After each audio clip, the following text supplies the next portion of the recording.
Hello, good evening, and welcome to the end of year J.A.M showcase in this very, very strange time that we're living through. My name is Caitlin Murphy, and I'm the Artistic Associate at the Segal Center. And one of the pleasures I have in doing my job is to be the Artistic Mentor for J.A.M, the Jewish Artistic Mentorship Program the Segal Center runs. And it's been a very strange year for us, and it's only our second year, so that's made it a little bit even stranger. But obviously, COVID has changed all the rules. Usually, we'd be doing this at the Segal Center itself and putting on a bit of a presentation there. But here we are doing it the new way for now. Super excited to share with you the three participants of the program this past year who are going to come on and talk to us a bit about what they've been doing, share some of their work, talk about the process, what it was like to go sideways with COVID and come back around. So we'll be hearing from all three of them shortly. But first, I want to speak to Sivan Slapak, who runs, there's the Jewish Programs Manager at the Segal Center, and she's going to talk to us a bit more about the specifics of the program, J.A.M. So Sivan. Hi, Sivan. Hi, Caitlin. It's so nice to see you. So nice to see, like this new version of seeing you. I'd like to really see you soon. That'd be great. But look, the theater's there. We have the background of the theater. It's like we're standing in the center. It's so nice. Thought I missed that room. Speaking of which, so I want to acknowledge that we are gathered in a virtual space, but that all of us here are tuning in from a physical space. We are coming to you from our homes, situated on the traditional territory of the Ganyan Gahaga people. The land the Segal Center is on was a diplomatic meeting place with other Iroquois and Algonquins, including Algonquin Anishinaabe, Atikamekw, and Huron-Wendat. And the Segal believes in the importance of land acknowledgement like this to raise awareness of Indigenous presence and land rights, as well as building better relationships with Indigenous people and communities.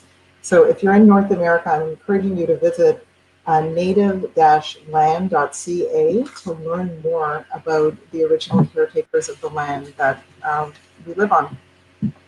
Thank you, Sivan. Everyone for gathering in our space, in our virtual space right now.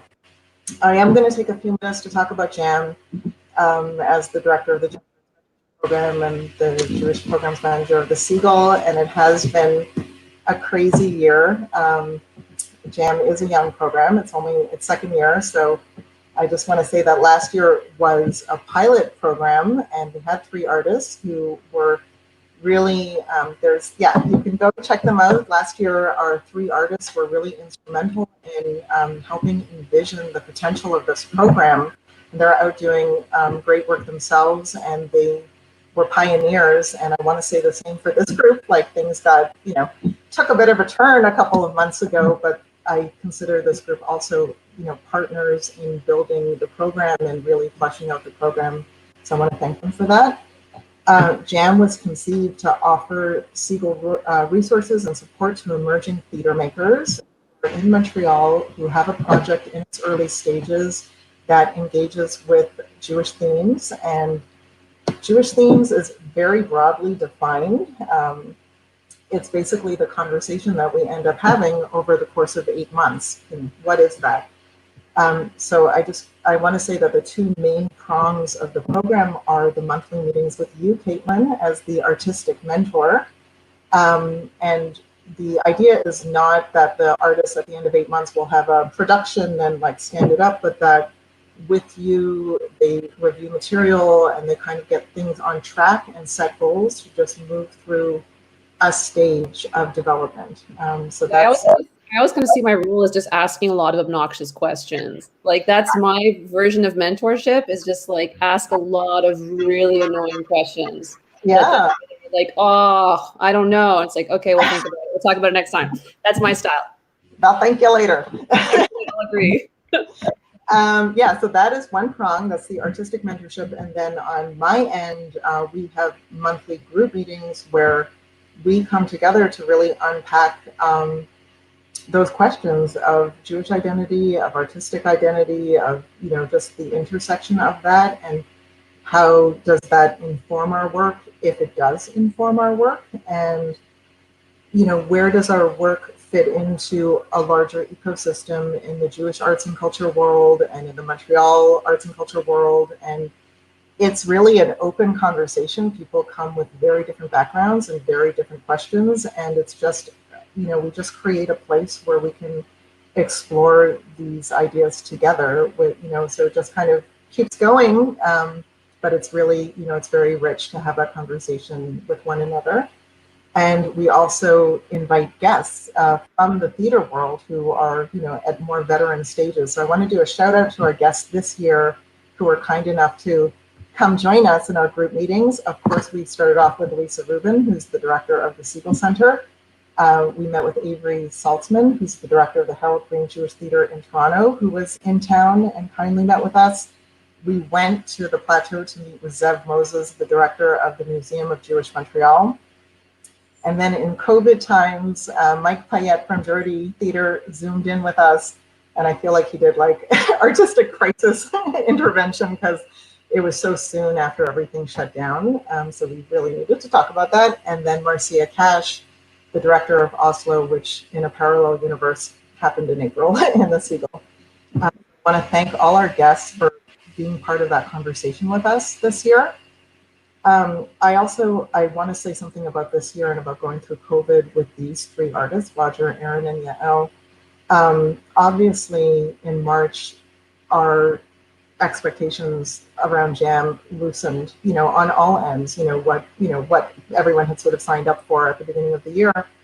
And but what ended up happening is that we really banded together much more than fell apart. And we ended up, rather than meeting monthly, we met weekly for the last 3 months and really rode out these first shockwaves together as a little artistic community. And for me, on a personal level, it's been so meaningful. I feel like everyone really showed up for each other. There has been so much support and comforting and empathy, and it's been like just very valuable to just come together as creatives and have this experience together.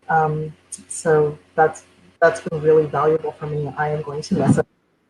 And I also want to say, with these loosened expectations on my end, as the running this program, if everyone had just said, we're paralyzed and can't create at the moment, which is so, legitimate.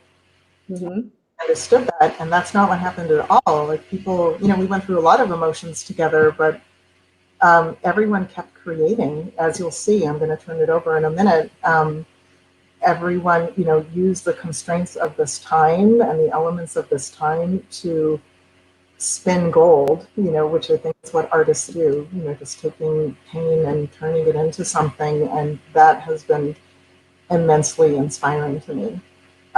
So I want to say for anyone watching at home, as the performing arts world wakes up and opens up again, keep your eyes on these artists because they are creating wonderful stuff. My last word before I come back later at the end and have a drink with everyone and say another word about J.A.M for next year is that I want to thank our sponsors who make this possible. This year we received a really generous NOVA grant from the Jewish Community Foundation of Montreal, which we're so grateful for. And we're also really grateful at the Segal Center for everyone who supports our Jewish programming, and that's Federation CJA, the Azrieli Foundation, and the Goodman Family Foundation. We can't do it without them, so we're thankful for that support. And with that, I will say goodbye for now, and I'm here to answer more questions about J.A.M. Let me say first, too, Sivan, I was so impressed by watching how it did, get all held together, because as everyone knows, I kind of fell apart, but I have kids, so that's my excuse. And all that I could manage to do was write Facebook posts. So I wasn't spinning any gold, no gold. So I applaud the fact that you were able to keep everyone kind of, huddled together, because I definitely felt like I was falling apart. So kudos to kind of keeping it going in that way. It was for me too. Like, I don't have kids. As Yael said, I became like Mama J.A.M. And it's really been a pleasure. I'm really excited to hear what everyone has to say. So I'm gonna say goodbye now, and I'll come back in the last. See you at the end. Okay. Yeah, thanks, Thank you. Okay, then moving on to the artists. First up is Roger. No, sorry. First up is Erin Brahm. I think I probably just gave people heart attacks there. Erin Brahm is first up. Hi, Erin. Hello. Hi. Did I scare you there? Like, oh no. Oh, I was just confused for a second, but it's good to see you. yes, And you too. You are a clown and a performer and a creator, and you've devised works like in Canada, in the US, in the UK. And That's you came factual. to J.A.M. You came to J.A.M. with a couple of different projects that you had in the works, and you were kind of like toggling back and forth between the two and working on them both. So tell us about like where that took you. So I had originally started a project called Poetic Nonsense before. Last year I was in the Young Creators Unit at Playwrights Workshop Montreal, and I had started Poetic Nonsense, which is now Virginius, because it further developed. And I also got inspired just with everything that was happening. We were meeting very active people in the Jewish community, and I just got inspired to write something more Jewish at the same time. So I was kind of going back and forth, and I started writing Jewish quarantines, and that's also obviously inspired by COVID as well, because it's quite factual. And yeah, so I was kind of going back and forth for a bit, but as I'm very passionate and dedicated to the genius, and I like to finish things I start. I try. So it's kind of that's a good idea. Yeah. So just kind of going back and forth, and when I was inspired for one thing, I would go there, and inspired for the other. So today I'm going to be presenting 2 excerpts of each Jewish quarantines and Virginius. Okay, so which one are you going to do first? I'm going to start with Jewish quarantines, and okay. I will give. I can give a little synopsis about it. Set us up. Pull that up. So it is a whimsical dramedy centered around Leah, a recently single Jewish Montrealer in her 30s, as she navigates life during a pandemic while exploring dating outside the Jewish community for the first time.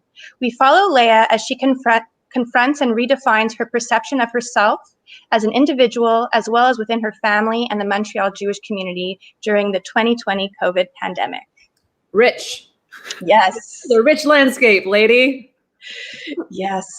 That's where we're starting. And this is the very first scene of the play. Awesome. Okay.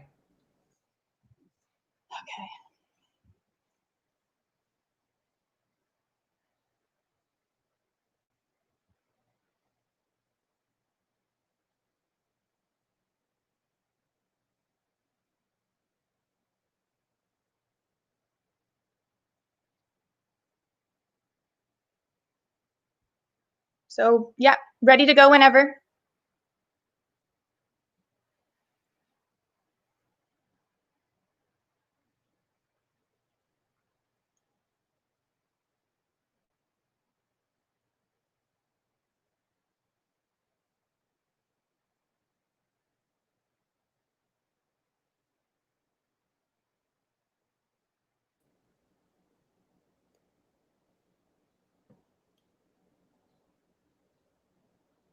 Are we having some tech difficulties? Yeah. Okay, Mel's saying sorry, 1 second.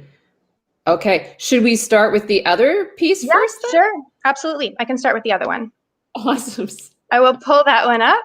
And this is our new world, Erin. Yes. Yeah. This is the new world of performing arts. Isn't it exciting? It kind of, I thought it was working in a way, because the first scene is a meditation scene. It so was. I was like, oh, I'm really getting into this. For a while going, is she just really like, she's okay.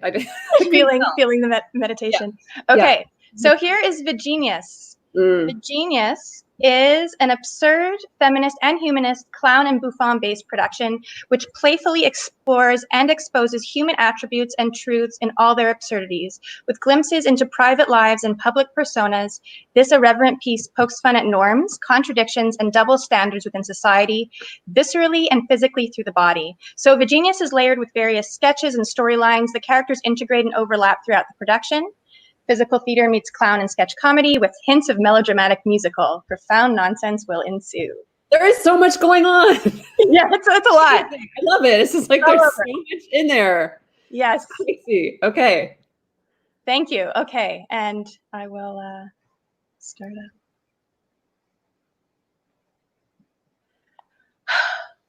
Welcome! Come on in, everyone, and take a seat. Today's lesson is going to be super neat. Remember how we cross our legs? With crisscross applesauce. There you go, all-stars, sitting like a boss. The first day of school isn't always easy, so here's a fun little ditty to make it nice and breezy. Are we all ready for today's sing-along? Great! And a 1, and a 2, and a 1, 2, 3. All together now. 1 rhinoceros without a horn, without a horn, without a horn. 1 rhinoceros without a horn. That's the way life goes. 2 jaguars burnt in the Amazon, burnt in the Amazon, burnt in the Amazon. 2 jaguars burnt in the Amazon. It is what it is. 3 polar bears emaciated, emaciated, emaciated. 3 polar bears emaciated. It's far from us. 4 orangutans without a home, without a home, without a home. 4 orangutans without a home. Money is trees. 5 turtles choking on plastic, choking on plastic, choking on plastic. 5 turtles choking on plastic. Don't forget the oil burning. 6 animal species going extinct, going extinct, going extinct. 6 animal species going extinct. What's done is done. 7 war-torn countries killing each other, killing each other, killing each other. 7 war-torn countries killing each other.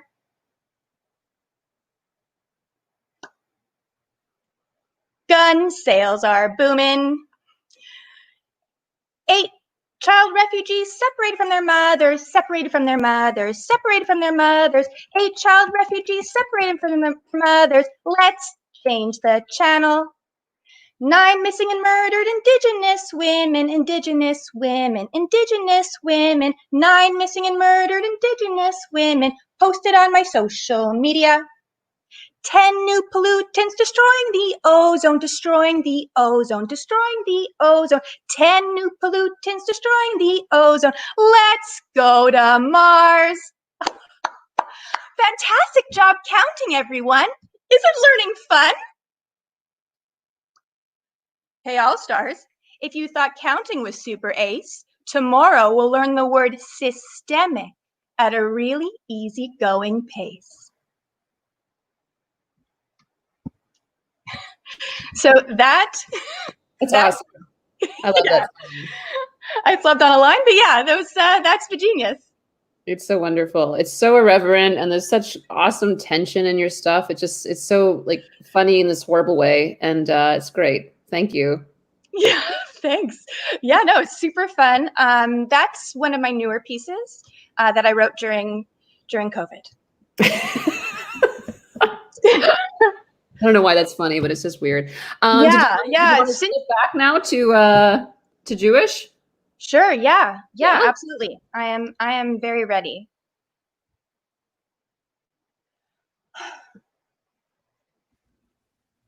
And on an exhale, release all of your unresolved familial issues. You can do this. Now again, breathe into your bottom's bottom, wherever that may be. Your bottom's bottom. And hold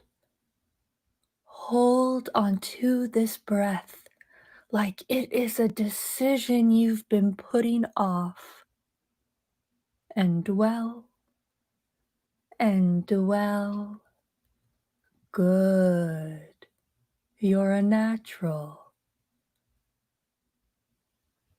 Oh, your mother has made the decision for you. And now, a shallow, enabling exhale.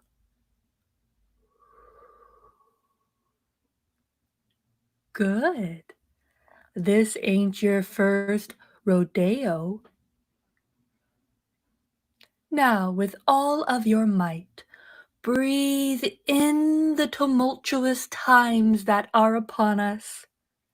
Feel the increase in global temperature and that tickle in the back of your throat. And hold. Remember, not choosing is a choice. Not acting is an action.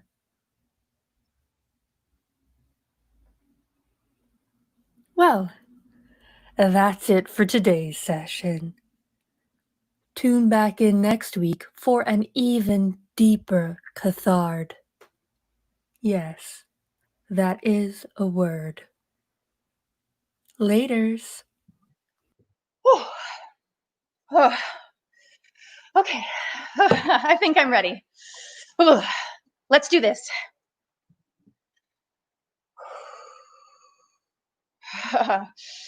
I'm really overthinking this. Nothing to be nervous about. I'm sure online dating for the first time during COVID is just lovely. Like, recently single in 2020? No worries. There's a wide selection of potential pandemic partners, as easy as a click away. Not sure what to do on your first date? How about a romantic, socially distant picnic or a scenic, socially distant hike in the Laurentians? Yes, Montrealers can travel there again. And what's sexier than basic respect while adding some mystery to the equation? Wear a protective face mask and leave something to be desired. All jokes aside, the fact that this is an actual reality now terrifies me. What timing to be single for the first time now in nearly a decade.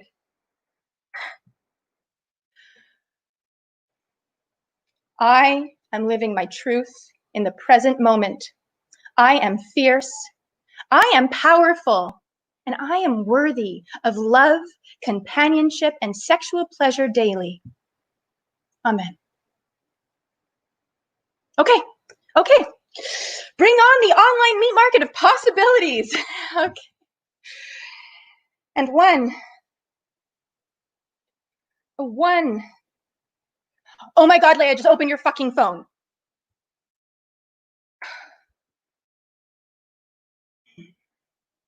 J-date or J-swipe? That's the question. Whoa. Let's not jump to conclusions. Yes, I am full J, but does that necessarily mean I can't explore what else is out there? There's a whole uncircumcised world to discover.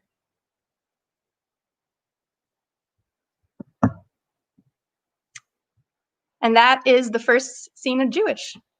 Awesome. That was wonderful. How does it feel to perform this way, by the way? It's so different. So surreal. I have no idea. No idea how this is the very first. Yeah. It's great for me because I haven't actually gotten to see you perform before. So even though it's a kind of a strange version of it, it's really great to actually watch you perform, especially in your reactions to the meditation. It's just so clear, that physical background that you have, the nuance in that was wonderful. Oh, thank you. Yeah, it's a delight to watch. Is there anything else you want to say about the process or about where you're going with these pieces in the future? Because we got to move on in a minute. But yeah, well, I think mostly I want to speak to my experience during J.A.M. I'm so grateful for this opportunity. It was such a wonderful experience. And I wanted to share mostly that I think what I took the most out of J.A.M.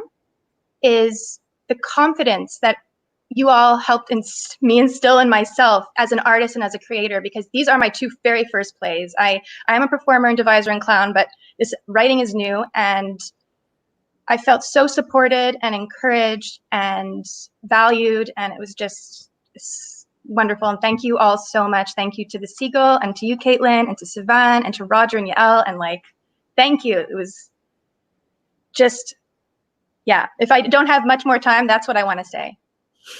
That's awesome. And what's next, briefly, then, with these pieces? Oh, thank you, Sam.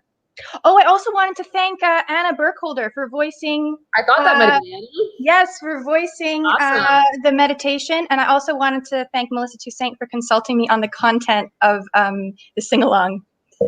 Nice. Yeah. So what's next? What is next? I'm going to continue these pieces and see where it goes. I'm applying for grants. We'll see what happens. And I really envision both of these as theater pieces, but I am open to going digital. So I hope they're theater pieces too. I hope so. I want them to be. But it was great to meet you digitally anyway. So thank you so much, Erin. Thank you so much. And we'll see you again at the end too. Sorry? We'll see you again at the end. Yes, absolutely. Okay. All right. Bye. And now I would like to bring on Yael Silver, who I'm going to have a bit of a conversation with. Hi, Yael. Look at you. How are you? Like this is like COVID ready where, you know. This is, yeah, okay. Well, you look awesome. It's great to see you. Oh, no, guys, there's totally sweatpants, by the way. And we're going to have a bit of a conversation about your year because you had a bit of a different year than the other participants in terms of what your goals were and what you were kind of hoping to take from J.A.M. So what did you arrive at the program with in terms of what you hoped to do? I had arrived hoping and planning to be the AD, Assistant Director of Oslo. Right, there was that. There was that, yeah. So plans changed. COVID happened. And thankfully, you had asked me early on in the year, so is there anything else that you want to work on, you know, other than Oslo? And we did. So we had something to create together. So tell us about it. So my background is in theater production, actually. Can we stop and just, because we have to say that you won a Tony? I have to say it. Can we just talk about the Tony for like a minute? Because it's just crazy. Like, what the hell? Tell us about the Tony, please. Well, I have the certificate. Oh, right, because you have to pay for the trophy, right? How much are they? Oh my God. They're $2,500. What? But that's just, yeah, for the You have to pay $2,500 to win a Tony. No. Like, it's fine, you know? Not everybody, but like if you're a co-producer. Okay. Yeah, so I won my Tony in 2018 for the revival of Once on This Island. That was my first Broadway show as a producer. And I've gone on to be a co-producer on Jagged Little Pill, which we were having an amazing year. And then COVID happened. So I lived in New York. I'm originally from Israel. I lived in New York for 4 years, I think. I'm like questioning myself now because time is an illusion. And yeah, I moved to New York wanting to be a performer. That was my journey. And then moved into production, wanting to create positive change within the industry. Really. You've done a lot with arts and activism, right? Like you've done a lot with using art to do activism, yeah. I like to view art as a catalyst for change. And I've centered my career at the intersection of art and social justice. So that's really been my goal as a creative. Yeah, so with this program, it was going to be my first opportunity to be an assistant director. As an Israeli, I was very passionate about telling the story of Oslo, and thankfully, I had another project to work on, which we created, which is basically I'm teaching musical theater to students. So it's how to. But what was so strange about this, just to back up, is that you and I were talking about it like theoretically and kind of like thinking about how do you kind of conceive of this and how do you kind of throw language at it and talk about it. What is it? And then suddenly you just ended up getting an opportunity to do it. Well, yeah. Tell us about that. COVID happened, and I was talking with my producing partner, and he lives in California. We were like, well, what are we going to do? I don't know how to sit still, and I live alone, and I was cooped up in my apartment, and I was like, okay, I need to do something creative, something productive. And we started teaching at his old conservatory, I guess. It's a studio out in Orange County, and we started weekly classes for, this is actually in Israel. I taught a master class there. This is at my old conservatory. Okay. Yeah, and I have like there's a picture of like me throwing a chair with a student because, yep, there we go. My background is in opera and musical theater, and I was a vocalist, and so for me, it's just really like, how do I reach out to a student and find, like centering their bodies? So I found that throwing chairs connects you to your bodies. Trying to teach voice technique and song interpretation via Zoom is weird. Yes. Yeah. Yeah. It's been an interesting journey, but I love it. I love education. It's so important to me. My mom is a teacher. She's retired now, but she inspired me in the way that her students were additional children. And I taught right after high school, and then through this, through my years, I've been lucky to teach some master classes and really just wanting to keep educating the next generation. I worked with the Parkland community after the mass shooting that took place there in 2018. And I really connected with those students who are now grown up and like graduated, and it's crazy. Did you guys create a piece together out of the tragedy? Was that the... No, so I produced a benefit concert along with a team from New York. We flew down to Florida 2 months after the shooting, and we produced like a massive benefit concert with Rachel Bloom and Laura Bell Bundy, Matthew Morrison, and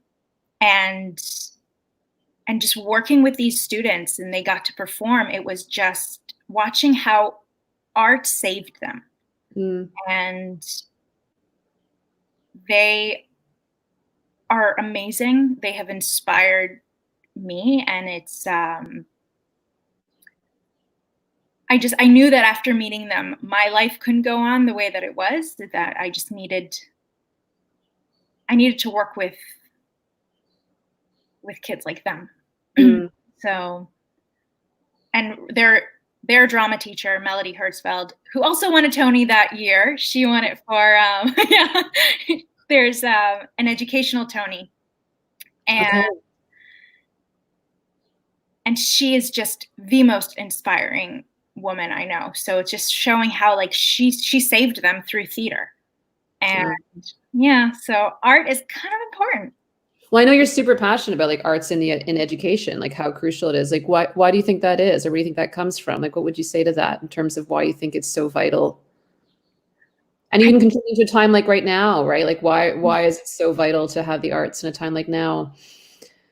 I just think that arts education teaches you so much. It's not just about being on stage, right? But it's the collaborative form. It teaches children confidence and how to speak and how to work as a team, because no one person can create a project, right? It takes a village. It takes an army of people. And like what we see on stage is just the tip of the iceberg, but it's everything below the surface. It's all the designers. It's the creative team, the producing team, tech, stage management. I mean, stage managers are the unsung heroes of any show.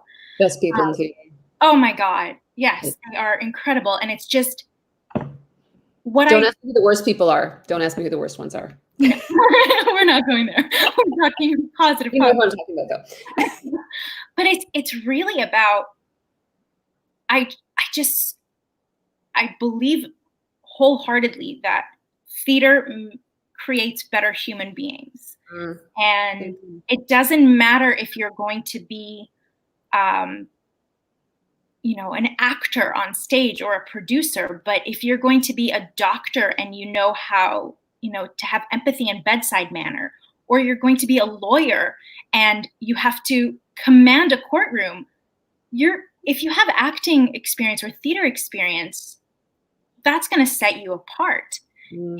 A social worker that has empathy. It's all of these things that we teach our children when we teach them, when we have arts education.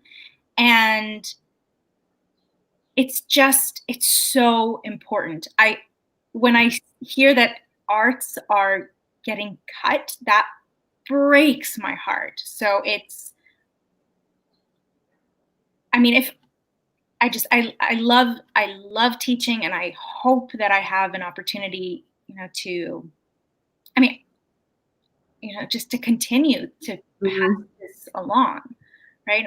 And I have been blessed with the career that I've had, and living in New York taught me so much, and now coming to Montreal, and I hope that I get to bring that here.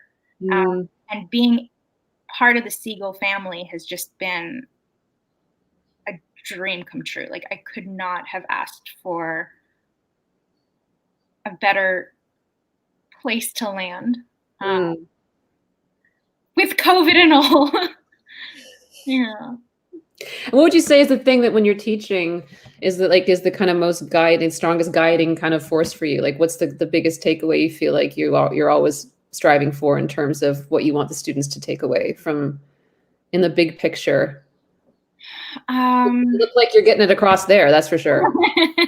Whatever it is, you're getting it in there. I wish I remembered what I was saying to her.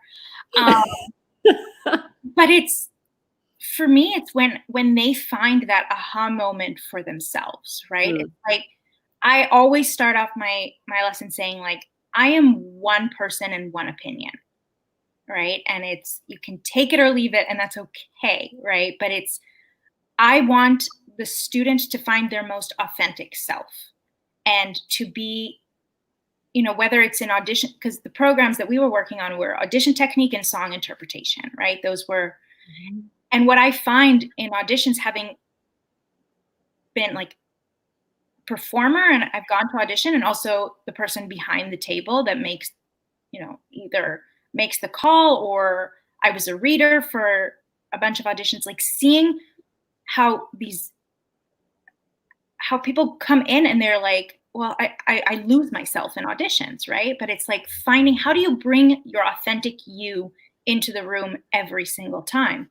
And when you're interpreting a song, it's, again, bringing yourself, because no two people are the same, and every voice is so unique and so important that that's what I want to share with my students, is to find the fact that their voice matters, and their heart, their soul, who they are, is so vital. So that's what I hope to pass along. That sounds pretty awesome. Well, I need to move on to talking to Roger. Is there anything else that you want to share about your experience in the program, or what you think is next, or? Well, what's next is I'm teaching an online summer camp as part of Entertainment for Change. Can Google it. It's online. It's really, really, really cool. And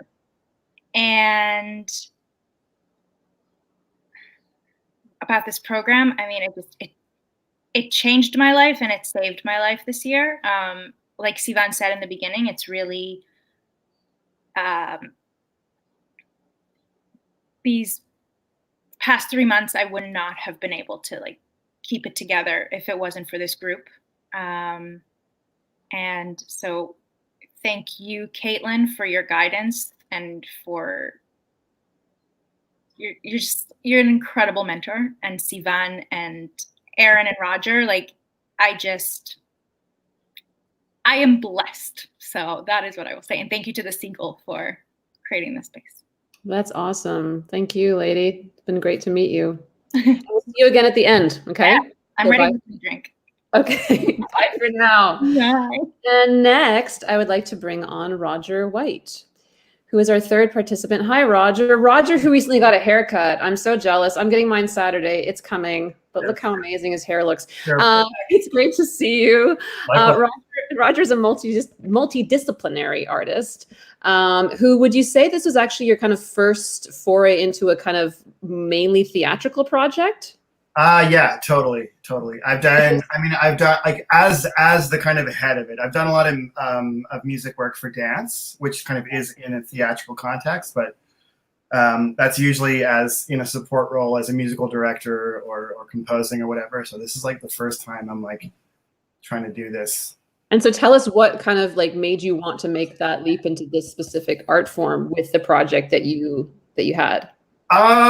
Man, I started talking with my grandmother about her kind of life because she's had a really interesting life, and I began by like recording her just like on my phone, literally just talking and asking her about life, and that kind of kicked off my aunt Harriet, who lives in England, and she was she got interested too because it was like stuff my grandmother didn't really share too much.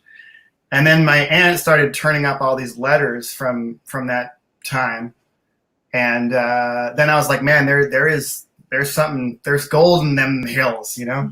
And what time are we talking about? Just to clarify that, what time period are you talking about? 2013, maybe 2012, 2013. But in terms of your grandmother's life and all the kind of content. Oh, sorry. Yeah, my grandmother. Yeah, basically the 1940s. My grandmother lives in England. And has lived in England since 1939. Before that, she was growing up in Germany and, left because of Nazis. and came to England. Funny phrase, but it is. It is. Yeah, and she came to England and kind of settled down and kind of kept a diary of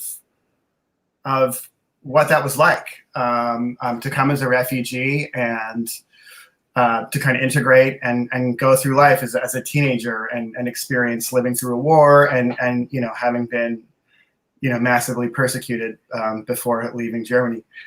And so so then she kind of moved on. I mean, I think people moved on and started a family and so my grandmother was always this like, my grandmother, and I never really thought to like kind of look beyond this little old lady and be like, what was it like? What was your life like? And so we turned up all these letters and all these diaries, and it's been a fascinating journey. So I think there was this guy called Pepper Fagan who's from New York who did this show about Merce Cunningham a couple of years ago, like 5-6 years ago at the Fringe. Did you see this show? Yeah. He did a show with a guy who was Merce Cummings' archivist. Who was Merce Cummings? Merce Cunningham. He was a dancer, a very, very like influential dancer who was married to John, or not married because you couldn't get married back then to other men, but he was John Cage's boyfriend. Okay. And this guy was Merce's archivist, and Pepper, who did the show, took care of Merce in the last years of his life. And so the archivist was a very, very old man. And it was just like this really beautiful show where they were just talking about the last tour that the Merce Cunningham dance company ever did. And it was amazing. And I was like, man, this is it. I can do this. People are into this. They're into hearing old people talking. I can do it. So yeah, and then my wife Helen Samard was like, hey, there's this. She actually went to this event at the Segal last year. Okay. And it was in the Segal Center. Yeah. Back when you could do that, Yeah. Remember that? I do vaguely. Remember 4 months ago? Oh man. So she went to that and she was like, you gotta do this, because I've been talking about this since 2013. Mm-hmm. I've been like, yeah, one day I'm going to do something with it. And she's like, this is your chance, go do it. And I was like, no, they would no, they'll never take me. And she kept kind of slowly nudging me, and I did. And Good for her. good for her. Seriously, because otherwise I'd be just sitting on the couch and feeling sorry for myself. So Yeah. So you yeah. were sitting on this like massive trove of all this information, all this historical record. Like a lot of our conversations were about like, how do you start sifting through so much? And then how do you start kind of giving it shape or find its threads or whatever? So that's kind of like, there's so much exploration happening because there's so much material, right? In terms of figuring out the shape, which is like, but there's no lack of inspiration, which is what I constantly noticed from you. Like there's just this constant energy around the subject, which is incredible. But I want to make sure we have time to watch your, you have a clip, sure. right? Can you set us up? Yeah, sure. This is part of what I've been doing is mining a text. So I thanks to the Segal Center and to the Canada Council of the Arts, who gave me a research and creation grant. I've been working with actors, namely with Holly Gauthier-Frankel and Mathieu Leroux. And we've been writing a script based off of the diaries. And then I've been interviewing my grandmother. So this is a kind of mixture of the two. I've been trying to see how the two can interact. And because we're doing this as a live stream, it'd be kind of weird to just have a blank screen with audio. So I just filmed myself listening to it so that there was something to look at. But if you want to just close your eyes and listen and don't look at my ugly mug, then feel free to do it.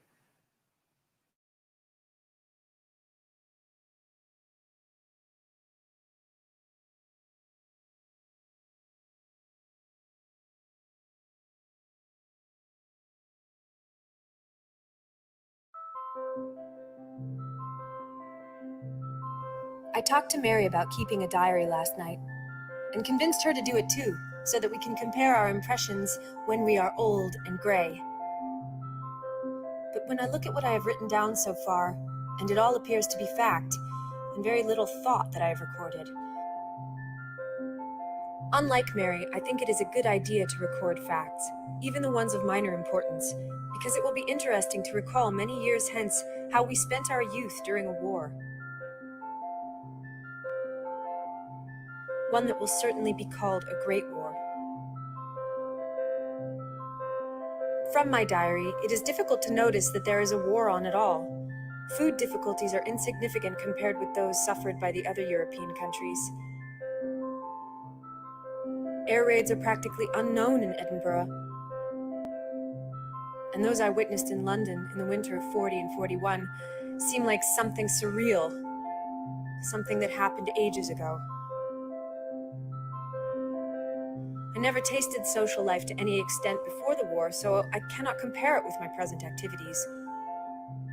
But these activities are certainly quite vigorous enough to have occurred in the time of peace.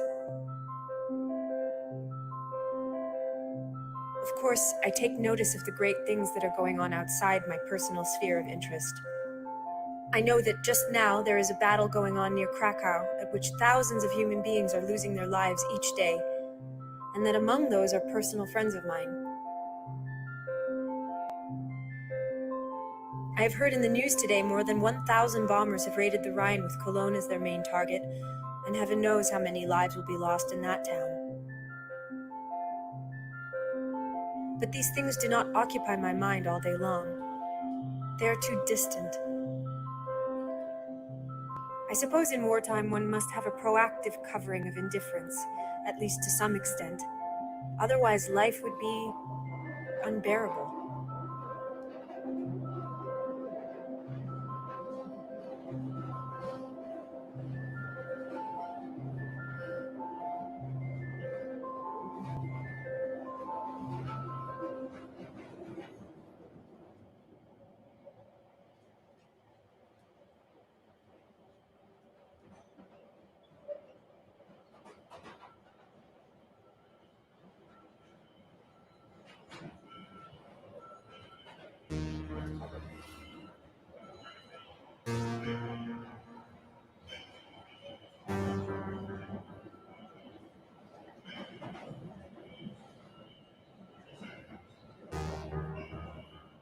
Granny, I wanted to ask about your father and how you decided to leave Germany.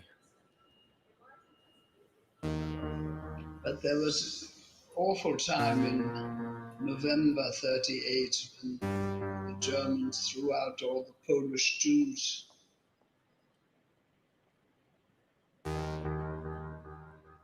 Who were not German born, and he was collected by the police, by a local policeman, and taken to Hamburg, to the railway station.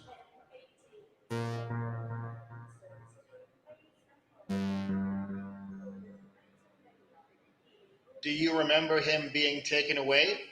I remember him coming back.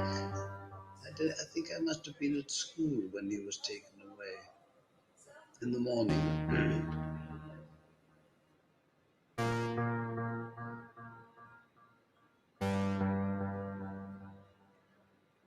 His colleague in the firm he was also Jewish, but German Jewish. He mobilized the British consul in Hamburg, and the British consul managed to get him out of this and back home. So in the evening of that day, where he'd been taken away in the morning, he returned, having shrunk. I mean, he must have sort of sweated.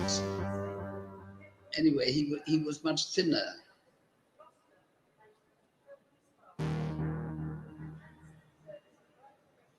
And very pale. So he was delivered by a policeman who was in tears.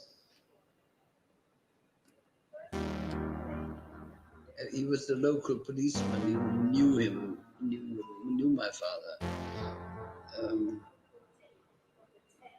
I mean, he spent the day not knowing that he would be saved. You know, he was taken in the morning.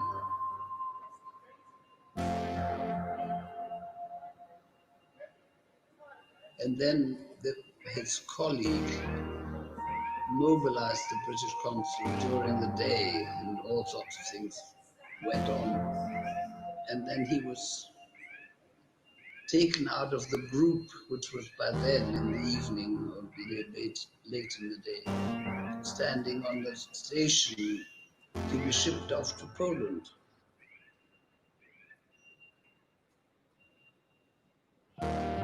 That train went off with all these poor Jews, and the Poles wouldn't have them. They were just as anti-Semitic as the Germans.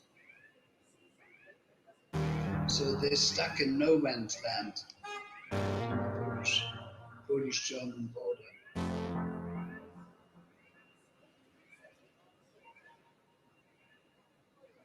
And that finally persuaded him that we had to leave Germany. I mean, he was always an optimist, thinking that the Nazi regime couldn't last.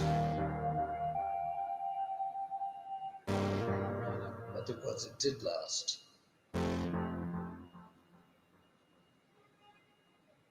So we were, I mean, a lot of Jewish people had left Germany long before this. Yeah. If they could get visas to go to America, America was always the main aim that everybody wanted to get to, or to France or Italy or anywhere else in Europe. So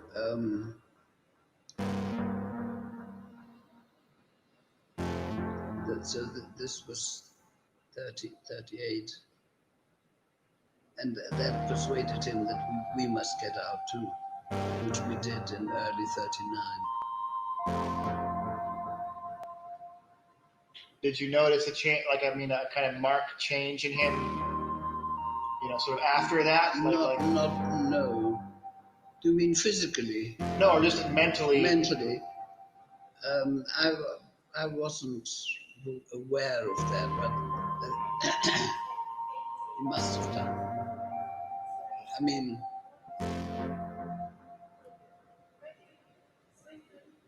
I think I was a child. Yeah, that wouldn't. Or they would have hidden it They from you. would have hidden it, and any sign of. But obviously, he must have shown it to his wife. I've never heard that story, Granny. That's an amazing story. Mm.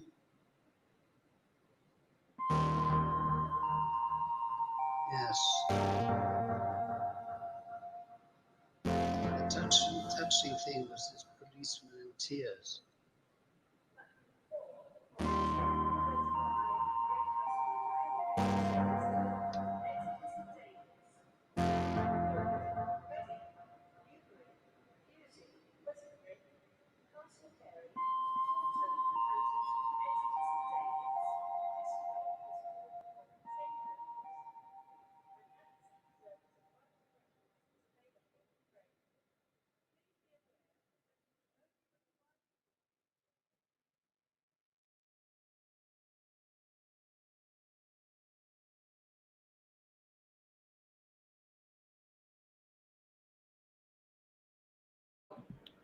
Well, you're muted, Roger. Hey, that's Yeah. awesome, man. I'm back. Wow, so many Thank layers. you. And you know what I thought? Oh my God, he managed to somehow add another layer to this because there's so many threads in this project already. And now there's this image of the listener that I'm like, oh my God, like there's one more potentially like amazing thread. Did you feel that too, even with the video, or do you like, is it irrelevant to the rest of the project? I literally just was like, I got to do something, and I'm going to commit to an idea, and then, but then I was telling you, we think we spoke that day, or like the day before, or I don't know. So then I was like, oh, maybe this is like a digital original. Canada Council has that digital originals thing. So then I was like, oh my God, what if we did a thing where it was people listening to stories? So I had absolutely not thought about that at all. I originally was thinking of this like Charles Bradley video. Do you know Charles Bradley? It's like a soul singer. No, I apparently don't know who anybody is. I'm sorry. I'm terrible about like random. Have you ever heard of this guy? Hey, check this guy out over here. Anyway, he has a video that's just like his face. It's like a shot of his face, and he's this really emotive face. And it's a song playing, and he's not even singing it. And it's just like a 3-minute shot of his face. And I was like, I'm gonna do that. Which, you know, you tell me if it worked, but it's just interesting because we've not had this as part of our conversation, but throughout our work together, it's like what struck me the most is how intensely passionate that you are about like this material. So suddenly seeing you in it was just really kind of interesting to me because I'm like, right, you've always been such the kind of like this driving kind of passionate force that it's just really exciting to see you listen. I don't know, there's something about, I guess that's a further conversation for later, but there's something about you in it that was really beautiful to watch. So yeah, thank you. I think I have. Well, I'm massively learning disabled, and so that can either be seen as like a disability or like a superpower. And so what it causes me to do is to get, you know, either massively disinterested. The thing you always hear about ADD or whatever is that it's people getting disinterested in things easily, which is true. But the flip side of that coin is that when you're interested in something, it makes you like so interested and getting, you know, really just kind of bury yourself into a project. So wow. I think it's a function of that too. Yeah. And what do you think's next before we bring everyone back on for a wrap up? What's next for the project? I'm trying to get it produced as a show, which would have, you know, like a show in a theater. Obviously, the COVID-19 thing is, you know, it's hard. It's hard for the arts. It's really hard to understate what kind of an impact that's having. So, wait and see. I did get a research and creation grant from Canada Council, and I put in a production grant, but you know. Who knows? We'll see.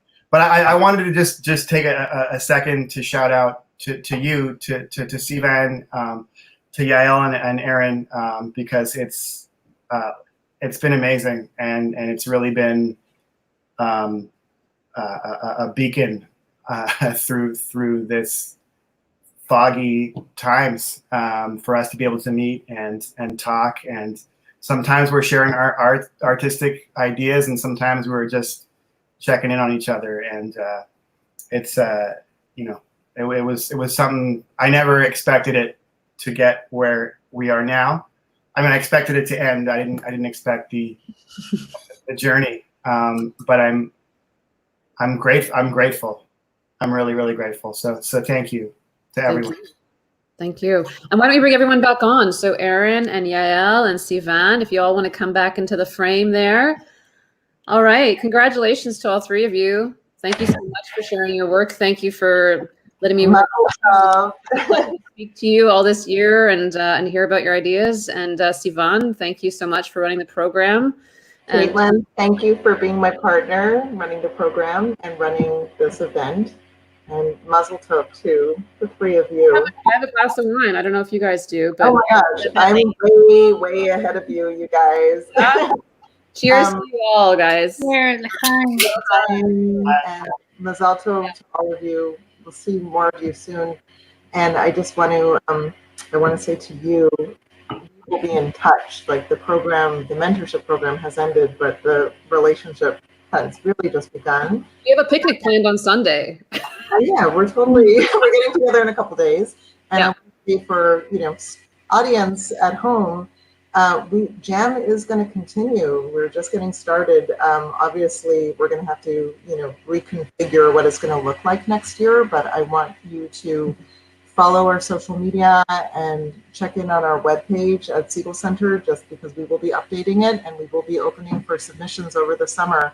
So stay tuned and be in touch. Sounds good. Thank you so much, everybody. And thanks for watching. Yeah. Bye.